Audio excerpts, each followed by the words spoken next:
Selamat pagi pemirsa. Putusan Mahkamah Konstitusi atau MK menyatakan pimpinan Komisi Pemberantasan Korupsi atau KPK tidak lagi wajib mundur permanen dari profesi asal, namun cukup berstatus nonaktif, tampaknya seperti kompromi yang bijak di atas kertas. Putusan ini hadir sebagai jalan tengah antara perlindungan hak konstitusional individu dan kebutuhan untuk menjaga independensi lembaga anti rasuah KPK. Namun di balik formulasi yang terdengar moderat itu tersimpan persoalan mendasar, yaitu pertaruhan independensi KPK. Pemirsa, inilah editorial Media Indonesia di siar ini Selasa 5 Mei 2026 dengan tema pertaruhan independensi KPK bersama saya Leonard Samosir.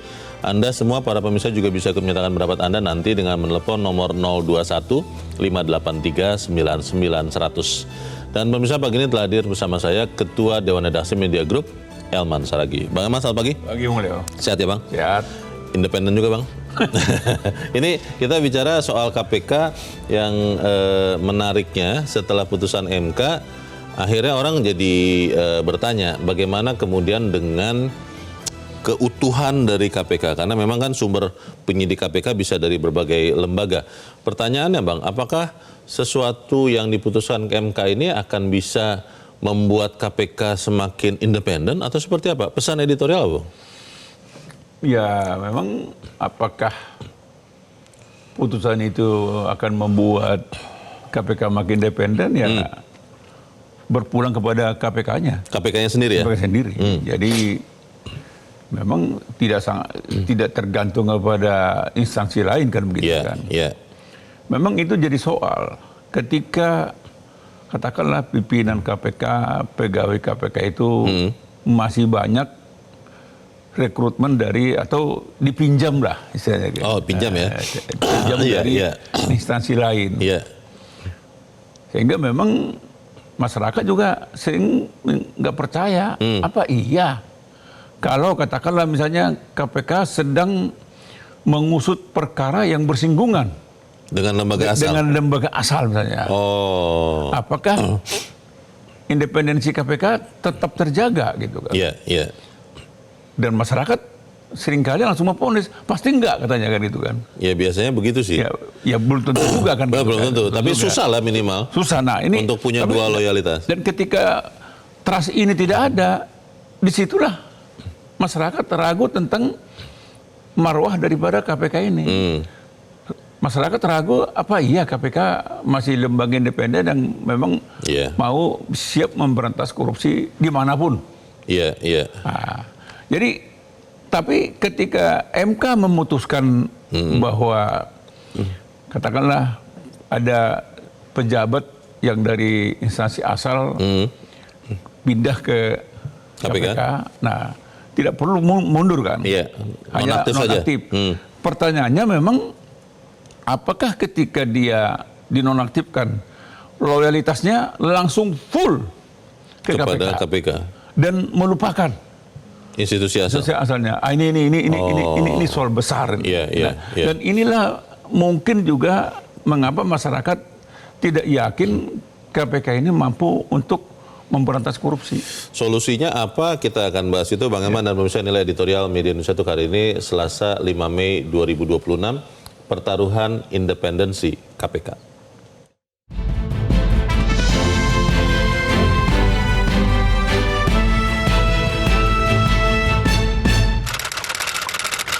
Pertaruhan independensi KPK.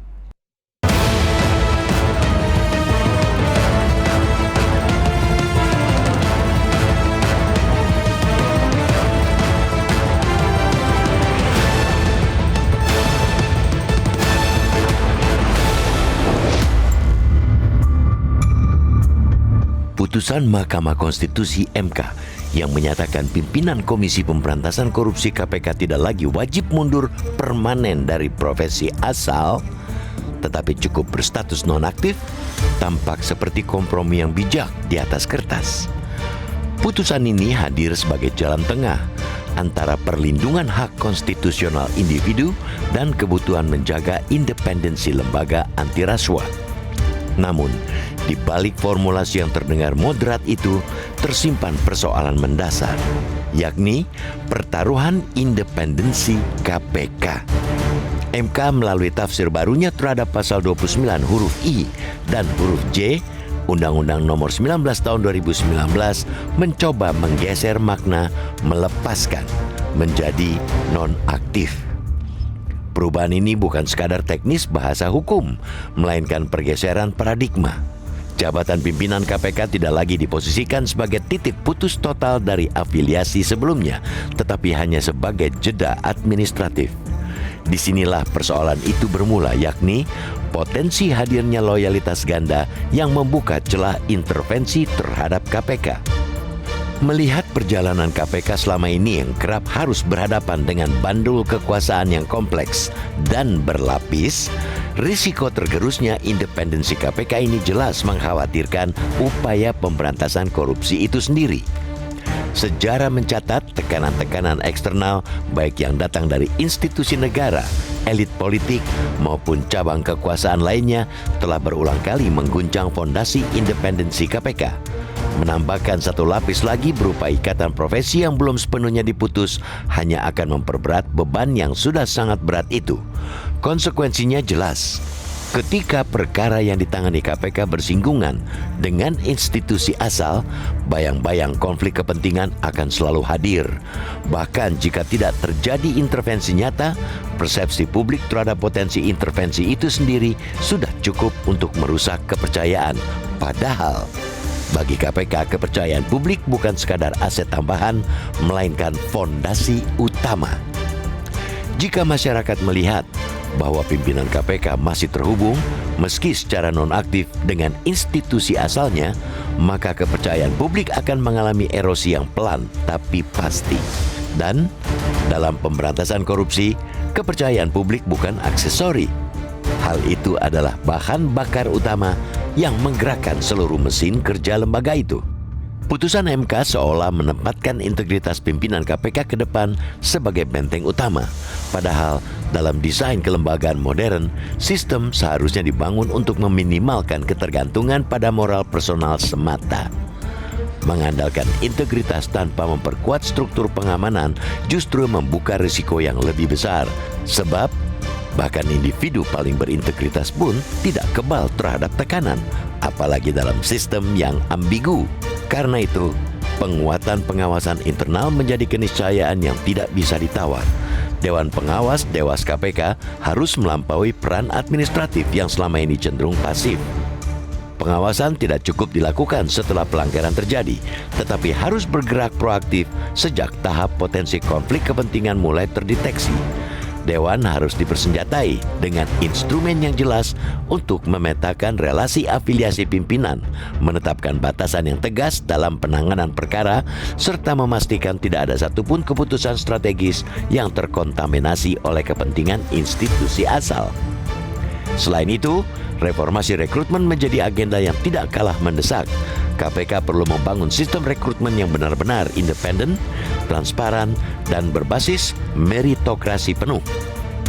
Sebab melawan korupsi tidak pernah menjadi pekerjaan setengah hati. Tanpa pembenahan dalam pengawasan dan rekrutmen yang bebas intervensi, maka yang dipertaruhkan tidak hanya independensi KPK, tetapi juga kepercayaan publik yang selama ini menjadi benteng terakhir pemberantasan korupsi.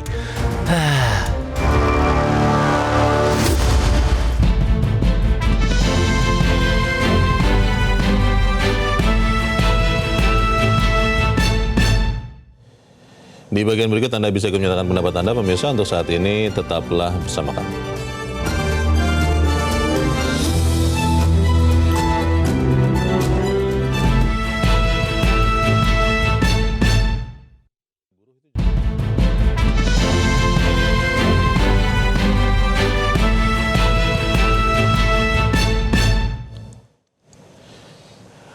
Terima kasih Anda masih bersama kami, pemirsa, dan sekarang kita akan mendengarkan dulu Bang Elman pendapat dari pemirsa Metro TV. Kali ini dari Jambi ada Pak Ramadan.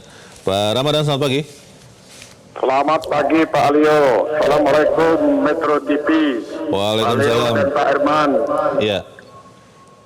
Silakan Pak. Ya Pak. Silakan. Pendapat saya makin tidak dikhawatirkan tidak independennya KPK. Artinya kita menunggu ketidakpastian hukum untuk korupsi. Yang dihadapi oleh KPK itu bukan kaleng-kalengan, Pak. Yang dihadapi itu betul-betul integritas yang teruji. Integritas yang mumpuni untuk negeri ini memberantas korupsi. Negeri kita ini rusaknya karena korupsi. Kalau integritasnya kita pertanyakan, tentu kita menunggu dari hari-hari pelemahan, dan selalu pelemahan. Kapankah Pak Herman dan Pak Leo KPK ini bangkit memberantas korupsi? Undang-undang pemberantasan korupsi saja, undang-undang yang dinantikan oleh rakyat, perampasan aset 20 tahun menunggu tidak clear. Apalagi independensi KPK hari ini kita pertanyakan. Harapan apa yang terkandung di masyarakat dengan situasi seperti ini, Pak Arman? Saya pertanyakan kepada Bapak. Terima kasih. Assalamualaikum warahmatullahi wabarakatuh. Waalaikumsalam warahmatullahi wabarakatuh. Terima kasih Pak Ramadan dari Jambi. Selamat pagi Pak. Pak Ramadan, satu rakyat yang jadi ragu Bang. Tapi pertanyaannya begini Bang Herman. Ini kan sudah putusan MK ya. MK itu kan keputusannya itu sejajar dengan konstitusi yang final dan mengikat. Kan otomatis harus diikuti. Bagaimana Bang? Ya kalau pandangan kita putusan MK itu ya final dan mengikat kan. Itu nggak usah lagi kotak-atik. Tinggal bagaimana caranya supaya seperti yang diingatkan oleh Pak Ramadan tadi kan. Supaya KPK ini punya taring. Tajam, tapi tidak tajam ke bawah, ke atas juga sama tajamnya, ke atas dan ke bawah. Dan itu kan pertanyaan sentral kan, dan itulah pertanyaan orang, dan banyak masyarakat juga beranggapan, kok Singapura kok bisa sama-sama makan nasi, Malaysia juga lebih bagus, Thailand juga lebih bagus, bahkan Timur lebih bagus dari kita. Padahal baru lepas ya. Baru lepas. Apa masalahnya? Sama-sama makan nasi kok. Sama-sama di Asia gitu. Oleh karena itu memang ini tantangan buat KPK. Jadi kita nggak usah lagi mengotak-atik putusan MK itu.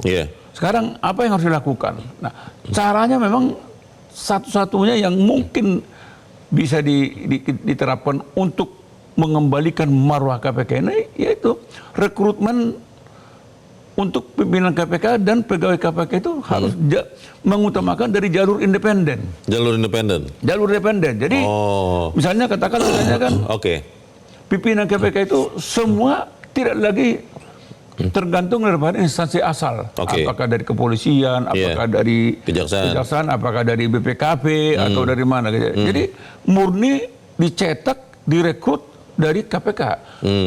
Direktur penyidiknya, penyelidiknya, ya intelijennya. Tapi soal skillnya nanti bagaimana? Kan ada yang mengatakan bahwa berasal dari kepolisian, dari kejaksaan, mereka sudah terbiasa menyidik. Itu artinya ketika di KPK mereka bisa tancap gas Bang. Kalau dari jalur independen bagaimana? Itu kan alasan yang dibuat. Itu kan bisa dicetak. Emangnya aparat penyidik yang ada di kepolisian, aparat penyidik yang di kejaksaan itu memang jadi dengan seketika? Enggak juga kan. Kan dididik kan, dan diberi sertifikat. Nah, di KPK juga bisa dididik. Jadi memang pemerintah, DPR, masyarakat juga harus berjuang supaya rekrutmen untuk pimpinan pegawai dari KPK itu dicetak, dibuat, diproduksi oleh KPK sendiri, atau ada lembaga tersendiri lah gitu kan. Jadi misalnya katakanlah untuk pimpinan KPK semuanya memang harus independen gitu kan. Jadi tidak lagi dari bersumber dari mana gitu ya. Kan. Bang, tapi kalau ada yang mengatakan begini Bang, sebenarnya salah satu pertimbangan kelihatan yang dipertimbangkan MK adalah malah justru untuk mengeratkan antar penegak hukum nih, karena kalau misalnya ada yang berasal dari kepolisian dan ketika dengan putusan MK ini masuk KPK, statusnya tetap anggota polisi atau di Kejaksaan Agung, kejaksaan, itu artinya kemudian kan nanti malah institusi asal akan lebih baik lagi, lebih erat lagi kerjasamanya dengan KPK. Bagaimana Bang? Atau jangan-jangan jadi sebaliknya. Maksudnya? Ya kalau gini loh, yang dimaksud dengan kerjasama yang erat itu bukan lalu berarti guyup seperti itu. Guyup yang dimaksud itu sebetulnya kan dulu kan ada Iya. apa dulu juga zaman Orde Baru kan ada Mahkamah Agung, apa itu Mahkejapol ya, apa itu kan. Artinya ketika mereka menyidik satu perkara saling menunjang. Tidak saling menegasikan gitu kan. Oke. Saling menunjang. Katakan misalnya ketika KPK sedang mengusut satu soal, tiba-tiba kejaksaan sedang hal yang sama. Nah, di situ mereka bisa kompromi. Siapa? KPK atau jaksa? Siapa leadnya? Siapa leadnya gitu kan. Nah, kalau tiba-tiba misalnya ya udah kejaksaan, KPK mensupport kan gitu kan. Ya, itu yang maksud guyup. Tidak lalu misalnya guyup saling apa, nggak begitu. Bukan karena ada anggotanya di dalam KPK kemudian artinya kan jadi punya perasaan memiliki juga begitu Bang. Loh pertanyaannya sekarang kan kepolisian dengan kejaksaan, emang di kepolisian ada jaksa? Tidak ada ya. Nah, di kejaksaan tidak ada polisi. Tidak ada polisi juga kan. Tapi tetap kerjasama mereka juga bisa kan. Gitu kan. Jadi memang pertanyaan besarnya adalah kenapa Indonesia ini sampai hari ini katakanlah masih gagal lah pemberantasan korupsi. Jadi kenapa kita bilang gagal? Pemberantasan korupsinya 10 kan gitu kan. Pemberantasannya baru 1. Yang 9 lolos kan gitu kan. Nggak ada yang bilang korupsi tidak diberantas. Dia berantas. Tapi pertumbuhan korupsi itu jauh melampaui dari pemberantasannya kan. Bang, itu kan kita bicara tadi yang ideal ya. Bang Elman mengatakan bahwa ya rekrutmennya nanti lebih bagus kalau diperbanyak jalur independen. Tapi kalau kemudian ternyata rekrutmennya masih mengandalkan lembaga-lembaga yang memang selama ini sering memberikan personelnya ke KPK, Bang. Mungkin dari kepolisian, mungkin dari kejaksaan, dari penyidik yang lain. Itu bagaimana dengan loyalitas si personalnya itu, Bang? Apakah seorang Leo yang tadinya misalnya polisi masuk menjadi KPK dengan status tetap polisi nonaktif, memastikan dia loyal ke KPK atau ke polisinya itu bagaimana itu, Bang? Ya, itu yang jadi soal besar kan. Kan gini loh, Leo. Ini mungkin apakah benar atau tidak saya nggak tahu. Tapi kan katakanlah ada pejabat atau perwira yang dari kepolisian jadi penyidik di KPK. Ada jaksa yang jadi penyidik di KPK gitu kan. Atau jadi pimpinan dari direktur kan gitu kan. Pertanyaannya, apakah mereka memang loyalitasnya sepenuhnya kepada KPK kan gitu kan? Nah, pertanyaan berikutnya, apa iya dia sudah tidak lagi berharap sesuatu nanti di institusi asal? Oh, karir di institusi asalnya. Kan mereka-mereka ini kan, mereka ini juga sudah ada juga yang beranggapan ketika dia dipindah ke KPK itu jenjang karir kan. Oh, batu lompatan untuk fast track mungkin ya di karir lamanya ya. Nah, kalau misalnya dia di polisi, dia kan pengen jadi Kapolres, pengen jadi Kapolda, padahal bisa jadi Kapolri. Kita harus jeda dahulu, Bang Elman, dan pemirsa tetaplah bersama kami. Editorial kami lanjutkan sesaat lagi.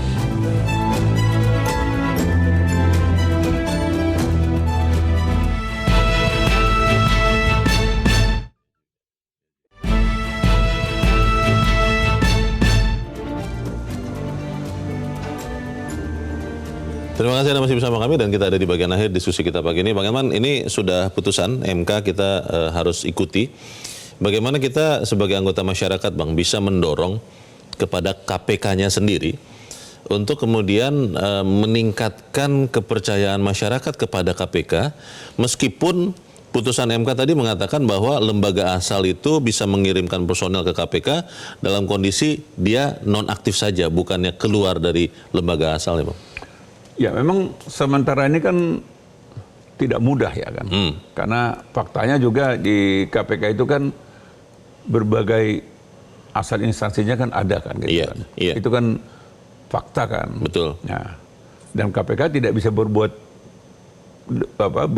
banyak kecuali memang mengutilisasi mereka kan, apa adanya gitu. Nah, di sini sebetulnya faktor Dewan Pengawas ya. Nah, jadi Dewan Pengawas ini sambil tujuannya kelak nanti Iya. kan KPK itu harus mampu merekrut dengan dari jalur independen kan. Sambil itu berjalan, sekarang juga Dewan Pengawasnya juga harus kerja keras untuk ikut mengawasi jalannya, katakanlah apakah penyelidikan atau penuntutan dan sebagainya. Kan? Kerja KPK lah ya. Kerja KPK. Jadi dia proaktif. Jadi Dewan Pengawas itu jangan artinya pasif menunggu katakanlah setelah terjadi pelanggaran Iya, baru dia kerja. benar-benar mengawasi. Nah, sekarang harus benar-benar mengawasi. Ketika katakanlah KPK sedang menyidik yang bersentuhan dengan instansi Instansi awal, asal, iya. ataupun walaupun sentuhannya agak jauh, tapi ini kan bersentuhan namanya kan. Iya, iya. Dewan Pengawas harus ikut proaktif, mengawasi, melihat, Iya. mengikuti gitu Iya. kan. Begitu dia penyimpangan langsung semprit Oh. gitu. Tapi kan Dewan Pengawasnya juga kalau kita lihat personel tadi ditampilkan di layar kita kan juga ada institusi asalnya tuh, Bang. Itu bagaimana tuh? Itu memang jadi soal. Nah, tadinya kan harapan kita Dewan Pengawas itu betul-betul independen. Iya. Tidak lagi seperti merekrut untuk pimpinan KPK kan. Emang ada juga, itu kan kita Iya, lihat kan. Tadi iya. kan kita di layar kan Nyata ada kok, kan. Nah, betul. itu jadi soal. Tapi memang nggak ada pilihan lain, Leo. Kan nggak mungkin kita bilang istirahat dulu KPK, nggak juga kan. Nah, Tidak bisa. KPK itu tetap kerja keras Iya. dan harus membenahi diri. Iya. Jadilah lembaga anti korupsi yang betul-betul independen dan Iya. kerja keras. Dan jangan tebang pilih. Iya. Itu penting itu. Baik, kita harapkan apa yang kita bicarakan di sini, Bang Elman juga menyumbangkan sesuatu bagi independensi KPK. Bang Elman Saragih, terima kasih sudah hadir di tempat ini. Selamat pagi, Bang. Pemirsa, Dewan Pengawas atau Dewas KPK harus dipersenjatai dengan instrumen jelas untuk memetakan relasi afiliasi pimpinan, menetapkan batasan tegas dalam penanganan perkara, serta memastikan tidak ada satupun keputusan strategis yang terkontaminasi kepentingan institusi asal. Tanpa pembenahan dalam pengawasan dan rekrutmen yang bebas intervensi, maka yang dipertaruhkan tidak hanya independensi KPK, namun juga kepercayaan masyarakat yang selama ini menjadi benteng terakhir pemberantasan korupsi. Saya, Leonard Samosir, terima kasih Anda sudah menyimak editorial Media Indonesia untuk pagi ini. Terus jaga kesehatan Anda, terus jaga nurani Anda. Selamat pagi, sampai jumpa.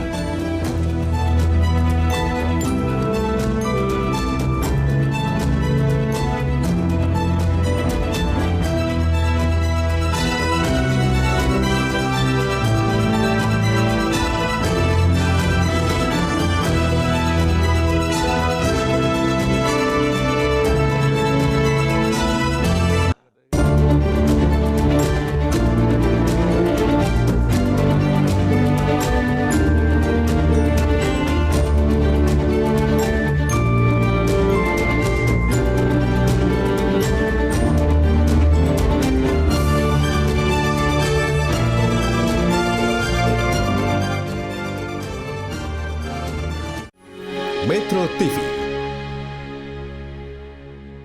Jelajahi cara baru mendapatkan informasi. Download Metro TV Extend sekarang.